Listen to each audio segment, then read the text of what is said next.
위대한 하나님의 선지자 엘리야의 사역은 타락한 오므리 왕조의 아합의 간담을 서늘하기에 충분했습니다. 갈멜산에서 바알 선지자 450명을 혈혈단신으로 처단해버리고 3년 반 동안이나 메말랐던 이스라엘을 위해 기도할 때 하늘에 구름이 생기고 비가 쏟아지는 기적을 나타내 보였습니다. 이로 인해 아합뿐만 아니라 북왕국 이스라엘의 백성들도 여호와 하나님이 참 하나님이라며 놀라워했었죠. 그러나 표독스러운 시돈의 딸 아합의 아내 이세벨은 꿈쩍도 하지 않았습니다. 오히려 사신을 보내어서 내가 너를 죽여버릴 것이다. 엘리야, 내가 너를 내일 이 시간에 죽여버릴 것이다 라고 위협을 하였던 것이죠. 이런 이세벨의 기세 등등에 아합을 비롯한 이스라엘 백성들은 회개하기를 주저했습니다. 바알이 저 이세벨을 통해서 또 어떤 일을 행하는가 그들로 하여금 기대하게 만들었고 그 바알 숭배의 자리를 이 이스라엘 백성들이 떠나지 않았던 것이죠. 엘리야가 그토록 기대하고 바라던 이스라엘의 회개는 그래서 일어나지 않았습니다. 오히려 점점 다가오는 그 살해의 위협으로 말미암아 엘리야는 낙심하고 말았던 것이죠. 스펄전 목사님은 엘리야에 대해서 설교하면서 이렇게 말했습니다. 그는 급격히 나락에 떨어진 것을 괴로워했다. 올라간 사람들은 떨어지기 마련이다. 침체의 깊이는 황홀의 높이와 같다. 이렇게 표현했습니다. 엘리야는 말 그대로 황홀한 사역을 맛봤던 선지자였죠. 그 어떤 선지자보다 위대한 사역을 이루어갔던 선지자였습니다. 그래서 그의 침체는 더욱 깊었습니다. 그의 침체는 더욱 괴로웠습니다. 그래서 엘리야는 북왕국 수도 베델을 떠나서 남왕국 유다를 향해서 도망하였습니다. 여러분 3절 말씀을 보십시오.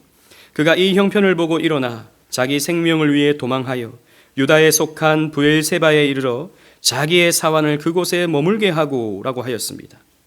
브엘세바는 가나안 땅의 가장 아래쪽에 위치한 성읍입니다. 우리나라로 치면 저 땅끝 마을 있는 해남쯤이 될 수 있겠죠. 가장 아래쪽인 이 성읍으로 피하여 도망하였습니다. 그러나 엘리야는 거기에 머물지 않고 더 내려가게 됩니다. 4절 말씀을 보십시오. 자기 자신은 광야로 들어가 하룻길쯤 가서 한 로뎀나무 아래에 앉아서 자기가 죽기를 원하여 이르되 여호와여 넉넉하오니 지금 내 생명을 거두시옵소서. 나는 내 조상들보다 낫지 못하니이다 하고 라고 하였습니다. 엘리야는 홀로 광야로 들어가 하룻길을 더 걸었습니다. 자기의 종은 브엘세바에 남겨놓고 엘리야는 혼자 이 광야로 들어갔던 것이죠. 하룻길을 걸었습니다. 여러분, 이 메마른 광야길을 하루 동안에 걷는다는 것, 하루 종일 걷는다는 것은 쉬운 것이 아닙니다. 그는 정신적으로 탈진한 상태였습니다. 그리고 육체적으로도 탈진 상태였어요. 갈멜산에서부터 새벽부터 밤까지 그 450명 하나하나 모든 사람을 처단했습니다. 게다가 비 내리기를 위해서 하루 종일 그는 기도했습니다. 또 비가 내리자 회개하는 이 아합 왕과 이스라엘 백성들을 보기 위해서 아합의 마차보다 더 열심히 달려서 더 빨리 베델에 이르기도 했습니다. 그런데 회개는 일어나지 않았죠. 오히려 이세벨의 살해 위협이 있었습니다. 그래서 그는 또 저 남왕국으로 도망할 수밖에 없었고 광야길을 또 하루 종일 걸었습니다. 그의 여정은 쉼이 없었어요. 그의 여정은 지칠 대로 지쳤습니다. 완전한 탈진 상태에 빠졌습니다. 그래서 그는 로뎀나무 아래에 지쳐 쓰러져 누웠습니다. 여러분, 로뎀나무는 잎이 풍성한 아름드리 나무 이런 것이 아닙니다. 높이는 아무리 커도 1.5m 정도밖에 되지 않는 쌀이대 같은, 여러분 그 빗자루 그 만들 때 쓰는 그런 쌀이대 있지 않습니까? 그런 쌀이대 같은 가시덤불 나무가 이 로뎀나무입니다. 아름다운 나무가 아니에요. 그래도 장가지들이 많아서 어느 정도의 그늘을 제공해 줄 수 있는 그런 나무입니다. 엘리야의 상반신 정도를 가릴 수 있는 그 정도의 나무였던 것이죠. 엘리야는 그 로뎀나무에 쓰러져 누워 탄식하며 죽기를 구합니다. 여호와여, 넉넉하오니 지금 내 생명을 거두시옵소서. 하나님, 나 할 만큼 했습니다. 하나님, 나 다 쏟아 부었습니다. 더 이상 할 수 있는 것이 없습니다. 차라리 저를 죽여주세요. 이렇게 탄식하며 기도했습니다. 아마도 엘리야는 눈물을 흘렸을 것입니다. 복잡한 마음이었을 것이에요. 사명을 완수하지 못한 하나님께 죄송한 마음도 있었을 것입니다.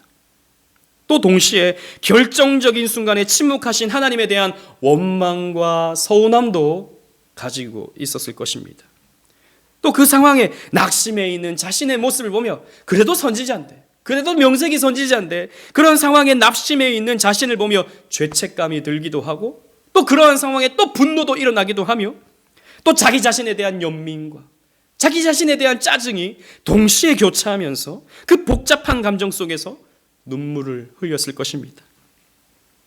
엘리야는 그런 눈물을 흘리며 자신도 모르게 잠이 들었습니다. 그런데 그때 엘리야가 잠이 들었을 때 누군가가 찾아왔습니다. 여러분, 본문 5절 말씀을 보십시오. 다 같이 읽어보겠습니다. 시작. 로뎀나무 아래에 누워 자더니 천사가 그를 어루만지며 그에게 일어나서 먹으라 하는지라. 아멘. 엘리야가 잠이 들었을 때 나타난 이 존재에 대해 성경은 천사라고 이렇게 표현하고 있습니다. 천사라는 이 말은 히브리어로 말라크입니다. 말라크. 이 말은 보통 사자, 메신저라고 번역할 수 있는 이 사자라고 이렇게 번역되기도 하고요. 또 하나님의 이런 말씀을 전하는 어떤 존재가 구약시대의 천사로서 나타났기 때문에 사자 혹은 천사로 번역될 수 있는 존재입니다. 그런데 7절 말씀을 또 보시면 이 천사에 대해서 여호와의 천사 이렇게 표현하고 있는 것을 볼 수 있습니다.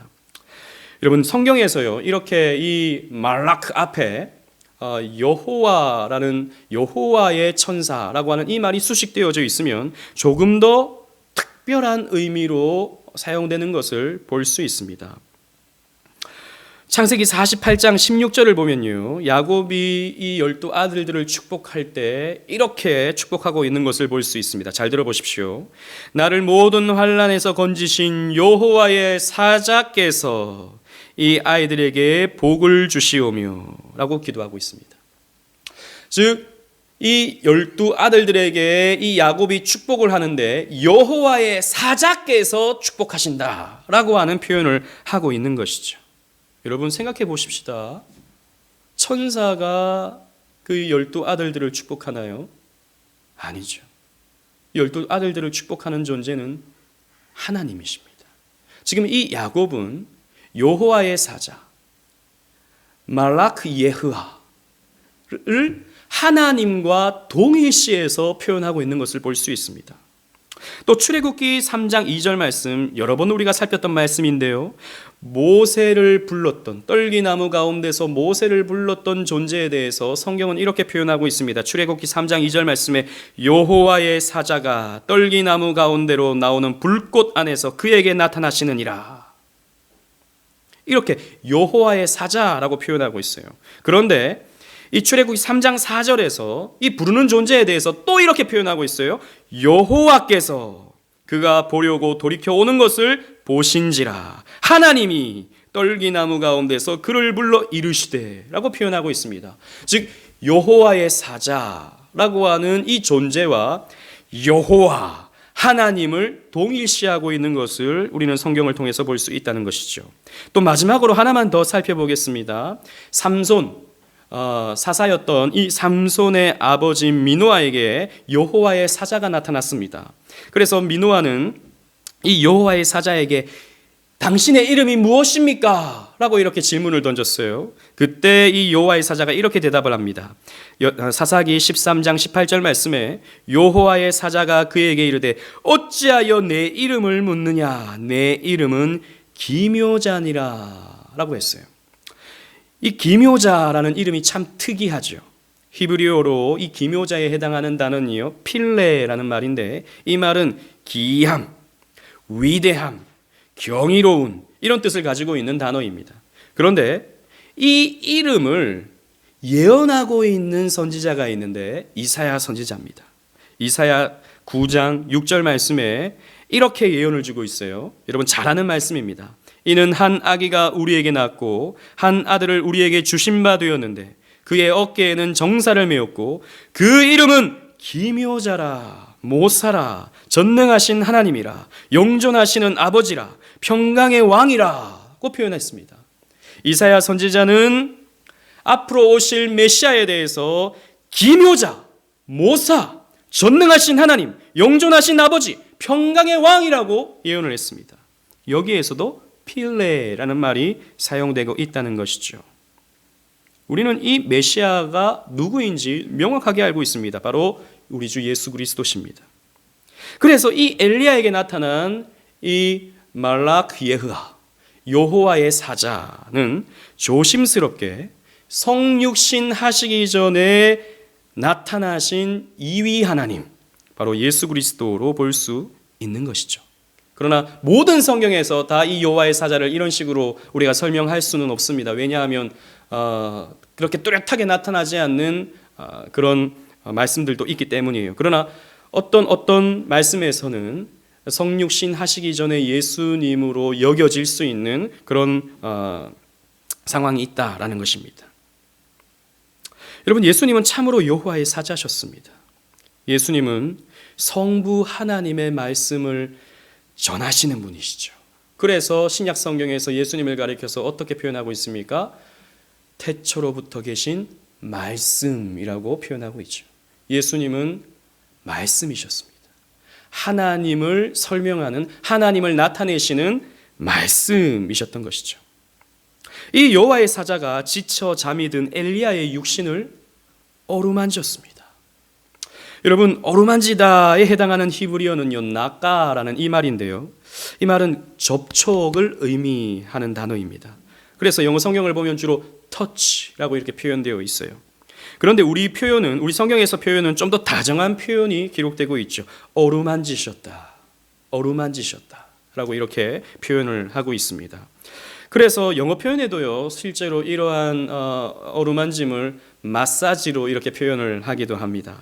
지친 육신을 여호와의 사자께서 친히 어루만지시면서 엘리야의 회복을 도왔다라는 것이죠.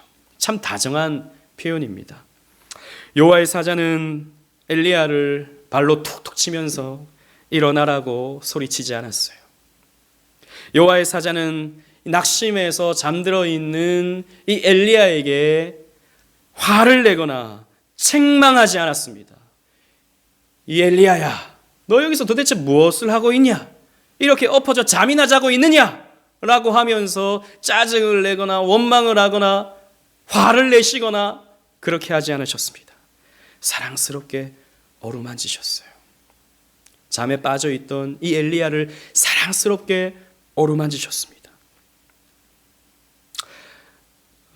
저도 이제 아이들을 가끔씩 깨울 때가 있습니다. 잠에서 이렇게 깨울 때가 있는데, 저는 새벽 기도 갔다 와서 한 8시쯤 되면 집에 와요. 그래서 아이들이 이렇게 자고 있을 때 학교 가라고 깨울 때가 많습니다. 그런데 이렇게 잘 안 일어나면 저는 이렇게 계속 잠자리에 누워 있고 게으름을 부리는 이런 모습을 보면 좀 이렇게 화도 나고 그렇거든요.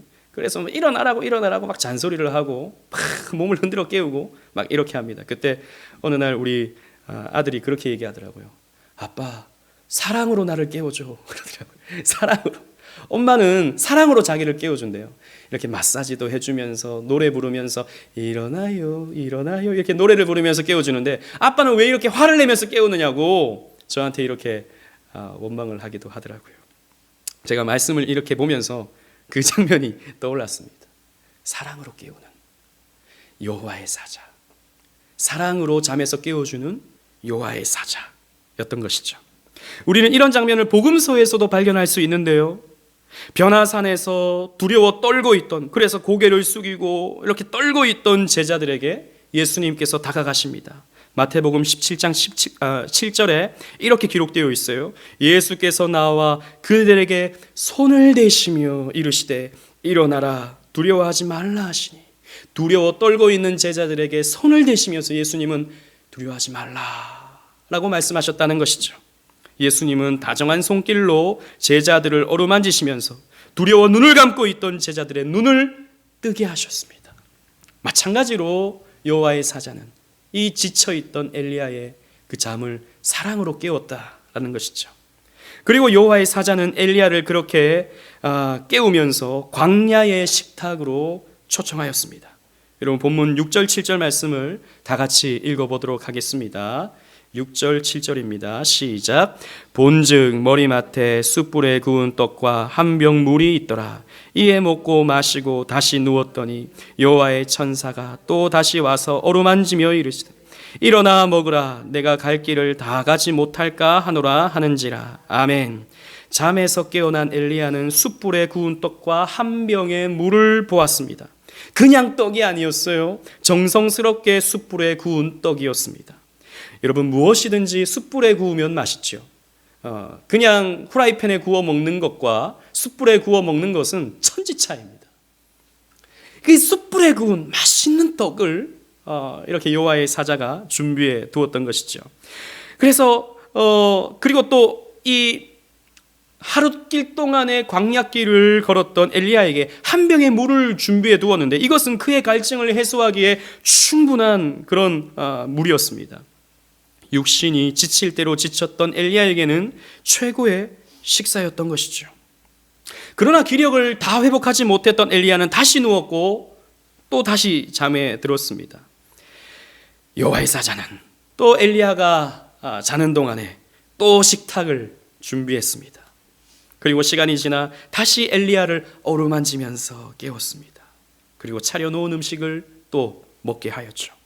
이 두 번의 식사를 한 엘리야는 기력이 회복했습니다. 8절 말씀에 여러분 보십시오. 다 같이 읽어보겠습니다. 시작. 이에 일어나 먹고 마시고 그 음식물에 힘을 의지하여 40주 40야를 가서 하나님의 산 호렙에 이르니라. 아멘. 여러분 엘리야는 이것을 먹고 기력을 회복했습니다.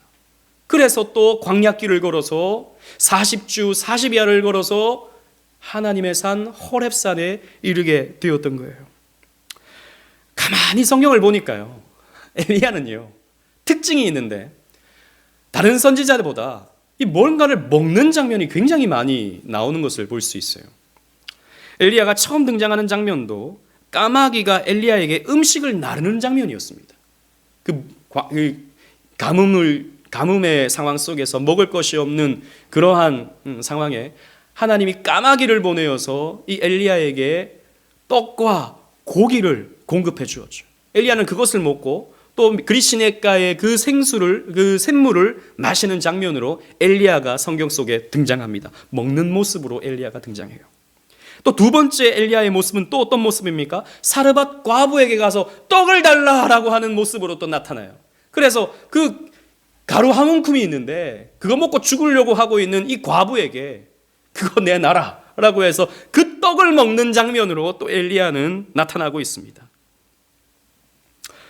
여러분 이 정도 보면요 엘리야는 좀 밥심으로 일하는, 다르게 표현하면 성경에 떡으로 나오니까 떡심으로 일하는 그런 선지자가 아닌가 그런 생각도 들기도 합니다. 그런데 이런 엘리야가 며칠을 먹지 못했던 것이죠. 가뜩이나 정신적으로도 탈진 상태였는데 그의 육체적인 배고픔, 이 육체적인 탈진은 그를 더욱 힘들고 고통스럽게 만들었던 것입니다. 그러나 여호와의 사자가 준비한 이 사랑의 식탁은, 이 정성스러운 사랑의 식탁은 그의 육체적인 회복을 가져오게 했다라는 것이죠. 여러분 생각해 보십시다. 좀 더 우리 상상력을 발휘해 보십시다. 그냥 떡이 아니었어요. 숯불에 구운 맛있는 떡이었습니다.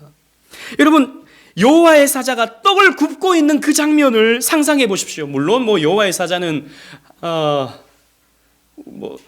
그냥 하늘에서 내린 떡을, 숯불에 구워진 떡을 이렇게 하늘에서 내려서 줬을 수 있겠죠. 그러나 이 구워진 떡이라고 하는 것을 보았을 때 저는 여호와의 사자가 이렇게 떡을 굽지 않았을까 이렇게 생각을 해봤습니다.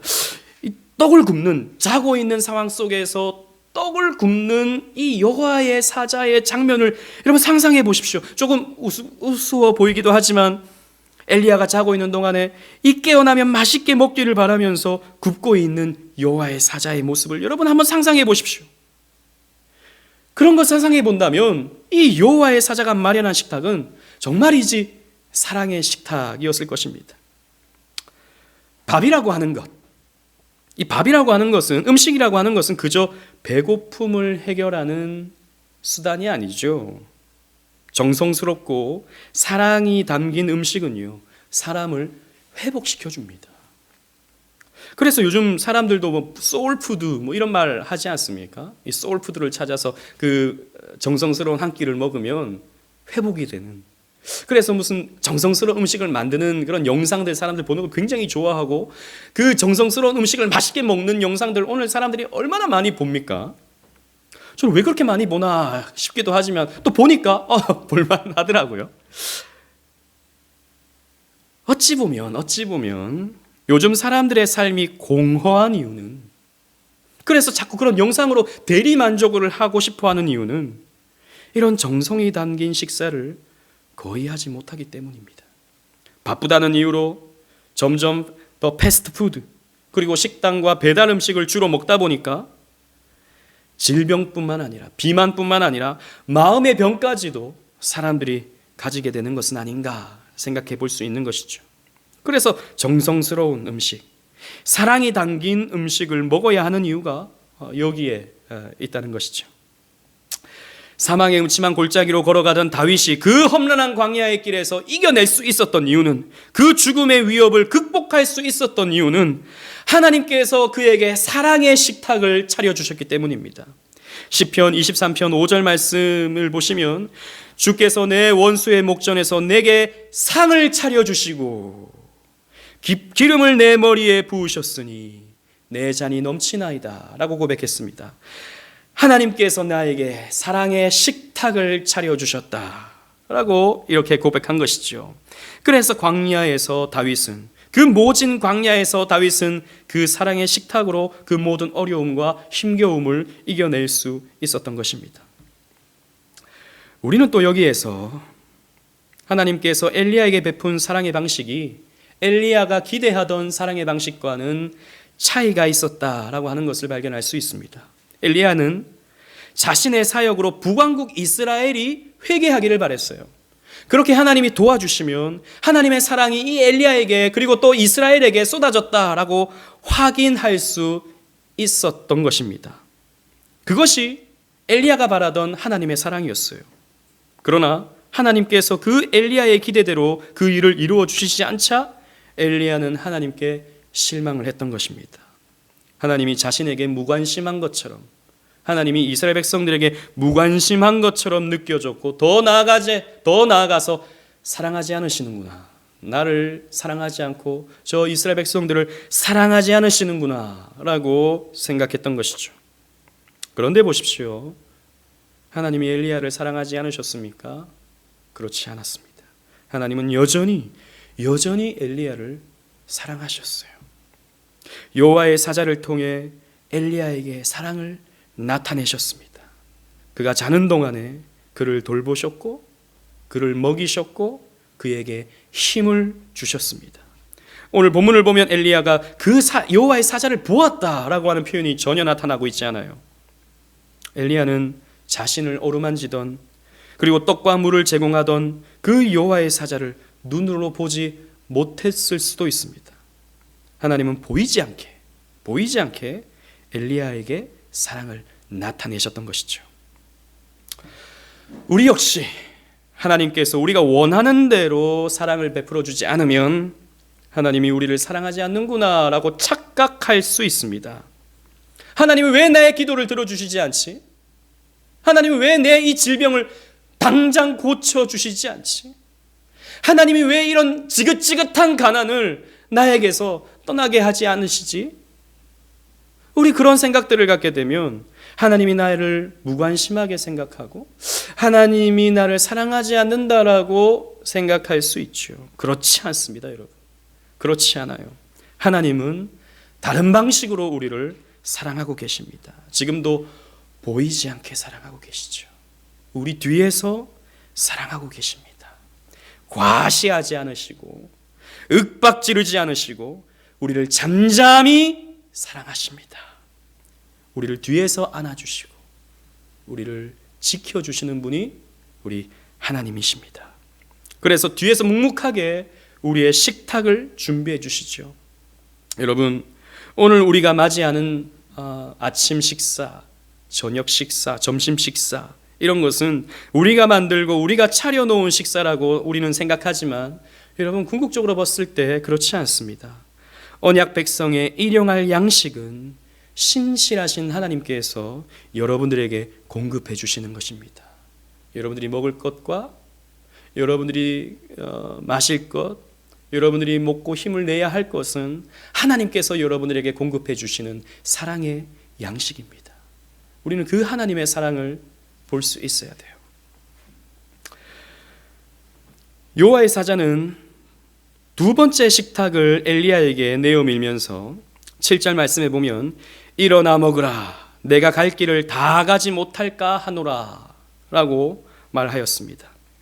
표준 세번역을 보면요, 이 구절을 이렇게 표현하고 있어요. 일어나 먹으라, 갈 길이 아직도 많이 남았다.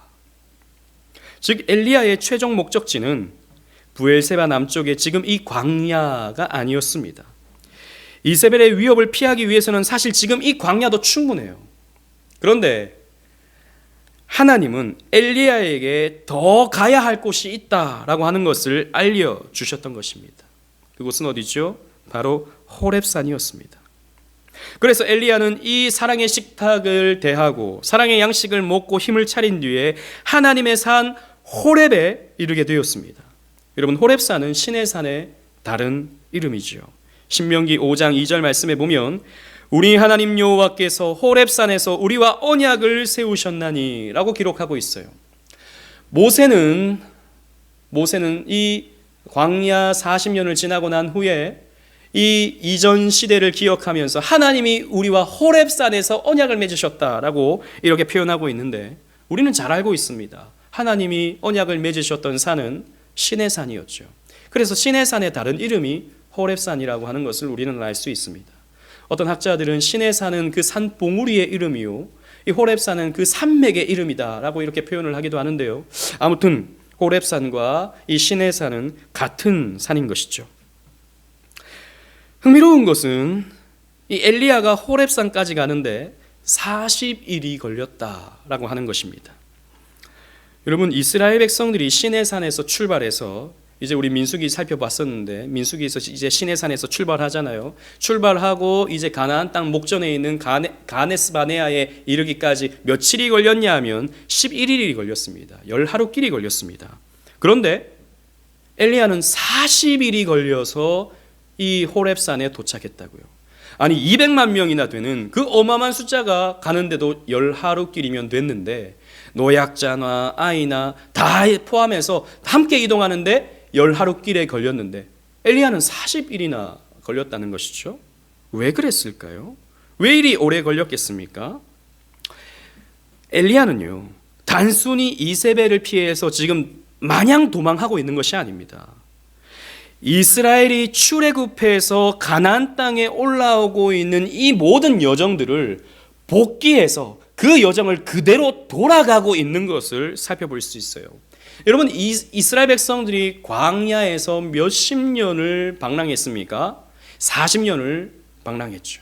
이 40이라는 숫자.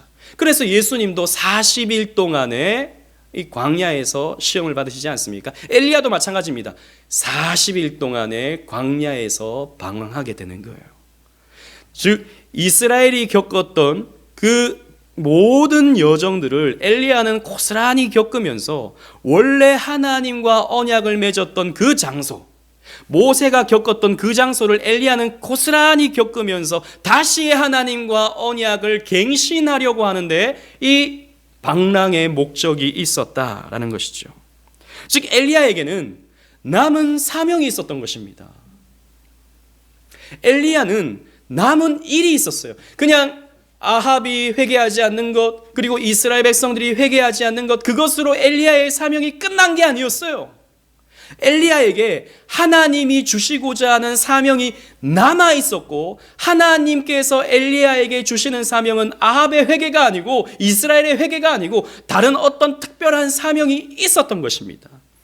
그래서 엘리야에게 네가 해야 할 일이 남았다. 네가 가야 할 길이 아직 많이 남아있다. 이것을 먹고 이 사랑의 식탁을 대하고 이 회복의 식탁을 대하고 이것을 먹고 힘을 얻어서 너의 그 남은 사명을 잘 감당하라 라고 하는 하나님의 메시지가 이 사랑의 식탁에 담겨져 있었다는 것이죠. 여러분, 그렇습니다. 우리에게 사명이 있다라고 하는 것을 기억할 때, 내게 남아있는 사명이 있다라고 하는 것을 기억할 때 우리는 회복할 수 있어요. 낙심의 자리에 있다가도 우리는 사명을 기억하면 힘을 내어서 달려갈 수 있게 됩니다. 그래서 바울도 이렇게 고백하죠. 사도행전 20장 24절에 내가 달려갈 길과 주 예수께 받은 사명 곧 하나님의 은혜의 복음을 증언하는 일을 마치려 하면은 나의 생명조차 조금도 귀한 것으로 여기지 아니하노라 라고 고백했습니다. 하나님이 내게 주신 저 로마를 가야 한다라고 하는 그 사명을 내가 이루기까지 나는 쉬지 않고 달려가겠다. 그 어떤 어려움이 있어도, 그 어떤 문제가 나를 가로막아도 나는 이 사명을 붙들고 나는 달려가겠다 라고 사도 바울은 외쳤던 것이죠. 그래서 그 모든 힘을 다 짜내어서 사도 바울은 힘을 내어서 로마를 향해 달려가는 것입니다. 우리는 성경에서 식사를 제공함으로 잃었던 사명감을 회복시키는 또 하나의 장면을 떠올릴 수 있습니다. 여러분, 요한복음 21장에 가면 예수님께서 제자들 다시 찾아오시는 장면이 나오죠. 낙심해버린 제자들을 다시 찾아오십니다. 제자들은 낙심했어요. 우리가 예수님을 그렇게 3년 동안 따라다녔는데 결과가 과연 이것인가? 우리 스승 예수님은 저렇게 십자가에 못 박아 죽으시는구나. 우리는 예수님과 함께 예전 다윗의 왕국을 회복하여서 멋진 신하로서 역할을 감당하고 싶었는데 그 모든 계획이 수포로 돌아갔구나 생각해서 그들은 다 흩어져 버렸습니다. 그래서 원래 하던 어부의 자리로 돌아가 버렸죠. 그래서 낙심해 있었습니다. 그런데 예수님께서 그들을 찾아오십니다. 그런데 이런 제자들을 만나러 오실 때 예수님께서 준비하신 것을 여러분 보십시오. 요한복음 21장 9절 말씀을 제가 읽어드리는데요. 잘 들어보십시오. 육지에 올라보니 숯불이 있는데 그 위에 생선이 놓였고 떡도 있더라. 여러분, 제자들이 예수님을 만났습니다. 봤습니다. 주시다라고 하는 소리를 지르면서 예수님을 향해서 달려왔습니다. 제자들은 너무 그것이 기쁘기도 하고 너무나도 놀랍기도 해서 그 물에서 뛰어내려서 헤엄쳐서 예수님께 달려왔습니다. 그런데 보니 무엇이 차려져 있습니까? 식사가 차려져 있어요. 예수님께서 숯불에 떡을 구우시고 또 생선까지 구워 놓으셨습니다. 이 식탁 역시 사명 회복을 위한 식탁이었습니다. 이 식사를 나누시고 예수님은 베드로에게 이렇게 말씀하시죠. 요한복음 21장 15절 말씀, 우리가 너무나도 잘 아는 말씀. 그들이 조반 먹은 후에, 이 사랑의 식탁을 나눈 후에 예수께서 시몬 베드로에게 이르시되 요한의 아들 시몬아, 내가 이 사람들보다 나를 더 사랑하느냐 하시니 이르되 주님 그러하나이다. 내가 주님을 사랑하는 줄 주님께서 아시나이다. 이르시되 내 양을 먹이라 하시고 라고 했습니다. 예수님은 3번 베드로에게 물으셨어요. 네가 나를 사랑하느냐? 베드로는 대답했습니다. 주님께서 아십니다. 예수님께서는 사명을 고취시켜 주셨습니다.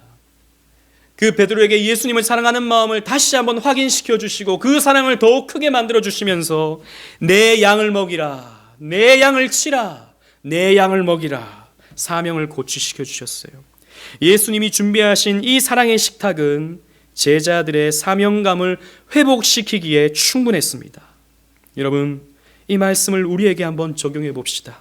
하나님이 우리에게 주시는 일용할 양식은 오늘 여러분들에게 아침 식사를 베풀어 주시고 점심 식사를 베풀어 주시며 먹고 살아갈 수 있는 물질을 채워주시며 먹을 수 있도록 도와주시는 하나님께서 공급하시는 그 이유는 우리의 사명 감당하라고, 우리 인생에 남은 사명을 감당하라고 우리에게 양식을 공급해 주시는 거예요. 사명 그러니까 좀 거창하죠. 그러나 여러분, 우리는 하나님께로부터 크든 작든 다 사명이 있는 사람들입니다. 여러분들은 하나님께 어떤 사명을 받으셨습니까? 여러분들은 하나님께 어떤 사명을 받으셨나요? 물론 뚜렷하게 뭔가를 떠올리시는 분도 있을 수 있고 좀 막연하게 떠올리시는 분도 있을 수 있겠습니다. 혹시 그 어떤 사명이 여러분들의 삶에 이루어지지 않고 적용되지 않아서 낙심했거나 혹은 잊어버리고 살아가고 있지 않습니까? 혹은 여러분, 우리 오직은혜 교회를 처음 오실 때 이 교회를 등록하시고 이 교회를 다녀야겠다라고 마음을 가지셨을 때 어떤 마음을 가지고 우리 오직은혜 교회에 등록하시고 다니시기로 하셨습니까? 어떤 사명 감당하고 싶으셨습니까? 어떤 역할을 하고 싶으셨습니까? 그리고 지금은 어떤 모습으로 신앙생활하고 계십니까? 여러분, 하나님이 우리에게 양식을 주십니다. 하나님이 우리를 먹고 살 수 있도록 도우십니다. 하나님이 우리에게 건강 주시고요, 하나님이 우리에게 살아갈 수 있는 힘을 공급해 주십니다. 그 이유는 하나님의 일을 하라고, 하나님의 사명 감당하라고, 또 이 교회를 통한 여러분들에게 주어진 사명 감당하라고 저와 여러분들에게 양식을 공급해 주시는 거예요. 그 사명 감당해낼 수 있기를 바라겠습니다. 사랑하는 여러분, 다 포기해버리고 싶었던 엘리야는, 그래서 죽고 싶었던 엘리야는 주님께서 베푸시는 사랑의 식탁으로, 이 사명의 식탁으로 어느 정도 회복이 되었습니다. 그래서 그 기력으로 엘리야는 목적지인 호렙산에 오를 수 있게 되었습니다. 엘리야에게 회복의 식탁을 허락하신 하나님은 오늘을 살아가는 우리에게도 이 사랑의 식탁, 회복의 식탁을 허락해 주십니다. 여러분, 2000년 전에 저 유대 땅 떡집이라는 이름을 가진 작은 마을 베들레헴에 우리 주 예수 그리스도께서 탄생하셨습니다. 그분은 자신을 가리켜서 이렇게 말씀하셨어요. 요한복음 6장 35절에 예수께서 이르시되 나는 생명의 떡이니 내게 오는 자는 결코 줄이지 아니할 터이요 나를 믿는 자는 영원히 목마르지 아니하리라고 말씀하셨어요. 우리 하나님께서는요, 우리에게 먹고 살아갈 수 있는 육신의 떡만 허락해 주시는 것이 아니라 우리의 영혼의 떡까지 허락해 주셨습니다. 바로 예수 그리스도, 이 생명의 떡을 우리에게 허락해 주신 것이죠. 여러분, 떡이 되기 위해서는 먼저 미리 으깨어져서 가루가 되어야 합니다. 마찬가지로 우리 주님은 자신의 몸이 십자가에서 으깨어지셨습니다. 또 떡이 되기 위해서는 반죽이 되어야 하는데 우리 주님의 몸은 그 흘리신 보혈로 인해 피반죽이 되셨습니다. 또 떡이 되기 위해서는 불에 구워져야 하는데 우리 주님은 그 십자가에서 지옥의 고통, 그 불의 고통을 우리 대신 당하셨습니다. 그래서 예수님은 생명의 떡이 되셨어요. 생명의 떡이 되셔서 자신의 몸을 찢으시며 우리 한 사람 한 사람에게 그 떡을 입에 넣어주셨습니다. 다르게 표현하면 믿게 하셨어요. 거듭나게 하셨습니다. 그래서 하나님의 백성 되게 하셨습니다. 여러분, 이 떡집에서 태어나신 이 생명의 떡, 이 예수 그리스도를 온전히 믿으시기를 바랍니다. 사랑의 떡이신 예수님을 믿는 자는 이 힘겨운, 이 지긋지긋한 죄 많은 세상 속에서 줄이지 아니합니다. 회복의 떡이신 예수님을 믿는 사람은 일이 뜻대로 되지 않아서 낙심하고 지칠 때 다시 힘을 낼 수 있고 다시 일어나서 주신 사명을 향하여 달려가게 됩니다. 여러분, 이 떡을 받으십시오. 이 떡을 외면하지 마십시오. 이 생명의 떡을 먹고 우리 주님께서 주시는 잔을 받으십시오. 말씀을 통해서 주시는 이 떡을 맛있게 드십시오. 자주 드십시오. 빼앗기지 마십시오. 놓치지 마십시오. 많이 드십시오. 우리 주님께서 풍성히 공급해 주십니다. 풍성히 공급해 주십니다. 세상의 떡에, 잠시 우리의 배를 채우는 세상의 떡에 너무 많은 시간을 투자하지 마시고 우리 주님의 떡을 사모하십시오. 여러분, 주님께서 베풀어 주시는 이 회복의 식탁에 둘러앉아 함께 떡을 나누십시다. 여러분들의 삶에, 이 회복의 식탁에 참여하는 여러분들의 삶에 하나님의 풍성한 은혜가 있을 것입니다. 그런 은혜를 받아 누릴 수 있는 저와 여러분들 되시기를 주님 이름으로 축원합니다. 아멘.